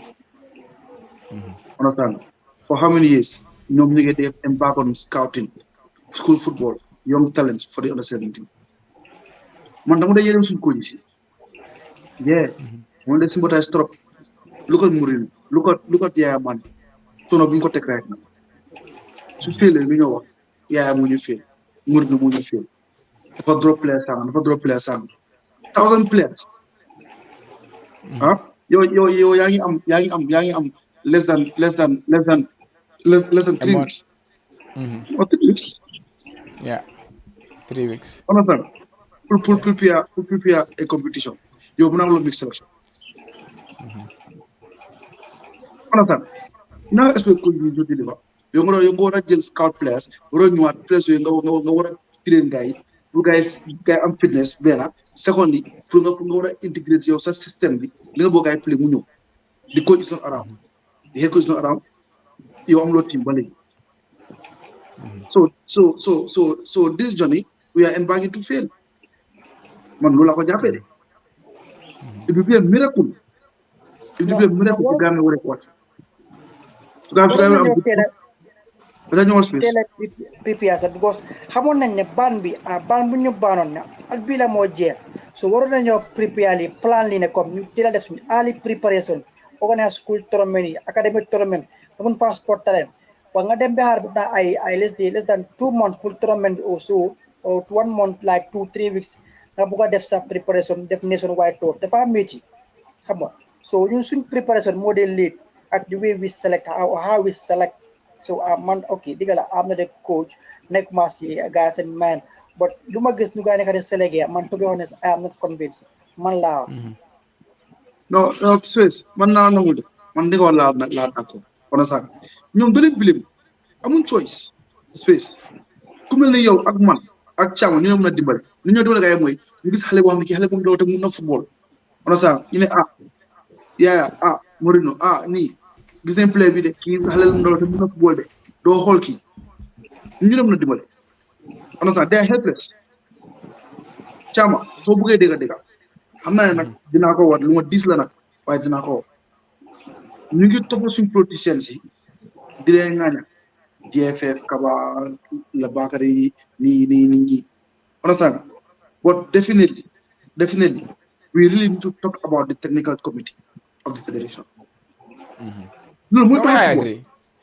Man foofu la yow yaa ma gën a man suma interest foofu la nekk it's about the technician man politique yaa ma gën a politique suma affaire nekku si man waxuma ñu daxal leen de waxuma ñu daxal sangam de understand but war nañ koo waxal mu present something he needs to answer some questions yeah definitely understand we need suñ football pyramid bi muy national league bi ak national team si understand dafa war a jox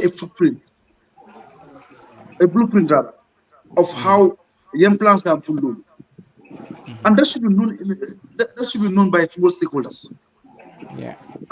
It's very sad. It's very, very sad when it comes to this technical committee meetings. Su waree am nga gis team si di yóbbu ay secretary ay team manager ñu leen represent. Loolu is a problem. Yeah, definitely. Every year, GFF dañuy organize technical development committee meeting every year. For now, just last week, last week, organize nañ biir. Looy gis club team manager si o nga gis club president o nga gis secretary club bi those are for technicians technical directors of clubs ñoo fa la nekk but sorry most of these clubs in the Gambia they are not organized they don't have those structures in place understand that's where technical matters should be discussed GFF present lan la kay expect from the coaches from the teams seen play because of national team under 17 under 20 ni lañ bëgg a play understand in line with the national team mu filter down to under 23 under 20 under 17 under 17 coach we want to play more progressive football understand he wants to control léegi nga ne leen ne lii lañ bëgg a play under 23 fix loolu la ñu play line noonu la moo play under 17 noonu la ñu play léegi clubs na nga ñu war a produce players for those levels understand yéen tamit dañu bëgg a coach si ngeen play noonu ngeen organize a capacity building program with the various coaches of those setups especially the head coach it should play his role mu ñëw jee a capacity building program with the other coaches local coaches ñu am fii nii mu wax leen ideas of lii laa bëgg ngeen def pour ngeen achieve lii ak lii with the help of the technical department loolu lañ war a def Thiam dañu war a liggéey Thiam dëgg Gambia dañ nekk di football ñun lu ñu am si football rek si ndam nañ ko jàppee yàlla ñun disaafuñ dara si football nga bëgg ngeen baaxoo si karo bi nag ba su dee liggéey kese liggéey mooy joxe ndam ñun liggéey but let me ask you xam nga mention naa ko we all like it's a general knowledge now ne Yaya Mane is the coach. It's a general knowledge ne Mourinho is his assistant. It's a general knowledge. But you then put in that place, why are they taking all the time in the world to tell us ne these are the people who are going to be doing this job? Why do they think it is not necessary for them to tell us, or why are they taking all this time? Is it because Yaya Mane was part of the under-20 and then Bugunyo Chobi Bari? Is it because Yaya Mane is the coach of the female team because Johan Bugunyo ci nekk di wax ne Yaya Mane jël na fii comme nu ma koy defee? Why are they afraid to tell us? Or it's fekkee du afraid, then why are they not telling us? Because we are not stakeholders. To them, GFF is a private entity. They are only answerable to their stakeholders. The general public is not a stakeholder. Loolu la kay wax président moo ko very clear. Then ñun tamit nañ muñ rek. But if they have an under 20 coach, they inform people. They inform like if you say they are not like no answer question moom neexuma nag they don't take us as stakeholders. No, man personally, you know my stand. Dama laa wax GFM lu kay defuñ ko lii mu la kay defuñ ko. ñoom dañu ko def am it's not correct. Ciao, don't get me wrong. It's not correct. Understand? Because they are represented in the nation. Understand? That mindset bu am dañ ko rëkk it's not correct. They are working for us. They are our servant. Understand? Donc la ñu ngi gaaw bi ñu defee FIFA ñu leen di tout la ñu defee. Understand? In fact ñoom ñu defee salaire. Pare na sax ñoom ñu defee salaire.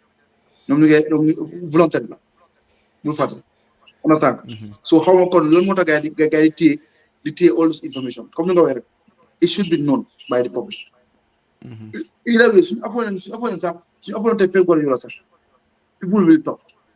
Positive comments will come, negative comments will come. Understand? 3-4 years ñu ngi wax benn wax bii nii mooy transparency. mooy ñuy communicate with the general public. But things dañuy jël one step forward there are 2 steps backwards. Chama, it seems as we're going to change it. So we are not stakeholders to them. Hinna sonst non hinna sen stakeholder. Hinna xam stakeholder group. Wam na ñom fast team sa bi. Hinna du ko len ko fone Yaya Mane lañ def xel ko yona 17 bi. Mourinho Lamine Sané Mourinho moko assist. Ki moy ko ki moy li. Moy lo. Ba may Chama gis na fu representative tamit fu nga wako. Moy Bakso Bakary Sagnan. Jël nga ci trainer of the under 17. Which makes you very, very happy. He's a brother, he's a friend, he's a member of the Players Association, and he has been doing well. For the past year, understand? He has been doing wonderful with the players, and he loves what he's doing. He played for the Gambia. Small June, 7 category C, under 720. When he was selected. The players league with him, players Senegal. I'm very happy for him, Chama, to be honest. He deserves it. And the sky is the limit for him. Man wax na ko mom dégg na ko 3 years ago wax na ko mané ko defal nanka yow so ya di nga nek ci national team just last weekend Sunday tay moy 1 week do na ba sama mo ko mané ko li ma la won sama ngay ñëw de na hakay waji nako yalla ba just keep your head down rek dina baax inshallah. So Thiago man loolu moom is one positive thing about under 17 boo xam ne appreciate now apart from Mourinho Bakso bu gaa yi jël I really appreciate it. Definitely waaye na ngay make announcement ñi ci xam ñan ñoo nekk si position si sa gars da gaa def loolu boy waaye ban hour laa bëggoon ñu record tey but it seems ne we have hit the 2 hours but still not bad. I can still, come over here, guy. Like, dañoo start show bi earlier, 1 hour earlier than before, because from nekk nii I'm back to my salaryman self. Dama dellu naa liggéey. So it means I have to wake up early morning tomorrow to go to work. It's already 12 midnight here, but I have to be up again 5-6 a.m. to prepare to go to work. So yeah, but if you have any final words to share, bëggoon naa ñu laal si foreign players a little bit, but boobu naa ko bàyyi. Hopefully I will do a weekend recap during the course of the week, and then that will take care of that. Do you have any final words to share before ñu wrap up today? waaw Thiam li jégaluwaat rek xam nga wax moom neexul te wax moom te live rek si live mu loo ko defalaat wax live la su doon da nga record mu ngaa xool sax nga ne ab bi baax la ma génne ko di jégalu rek su fekkee tamit wax naa fi ubal tamit nga su fekkee tamit wax naa fi lu njëriñ askan bi la ñu jàngee because suñu objectif bi loolu la naka la ñoo jëmale gars yi fool si kanam naka la gars yi fool jëmale si kanam understand nga I have no personal grudge with against anyone am man suma passion ak suma interest mooy Gambian football kuy doxal Gambian football waaye ne waaw waaye gongo ko doxal tamit ni nga doxee baaxul change ko understand su fekkee dafa jot ñu génne la fa nga ñu génne la fa kenn ko mën a doxal waaw di rafetlu rek Thiam Buba ak Space seen taxawaay si plateforme bi xam nga comme ni ko booyee rek di gërëm tam waa campé bi ñu nekk si Space bi xam nga because Jollof Football Bantaba is a family initially Thiam yow xam nga man xam naa understand we got start. This was one of the things we book in the stimulate interest for Nini, gonna new together for new stimulate football interest in football in the Gambia. That we are getting that. Other people are in the family. Job working. No, I'm not on the business. I'm on the business. I need the audience on the new full every weekend. Every post people engage. Every time we go home. I'm not. You are part of the family. Not on the fame, but they are part of the family. I'm not. They enjoy the family. I'm business you grow. The country last year at Bini. The way we are growing is massive. Then the congrats, then congrats, then thank you to me. I'm a business and you say, this would not go into the job for me. I'm talk the bison so the need set up. I'm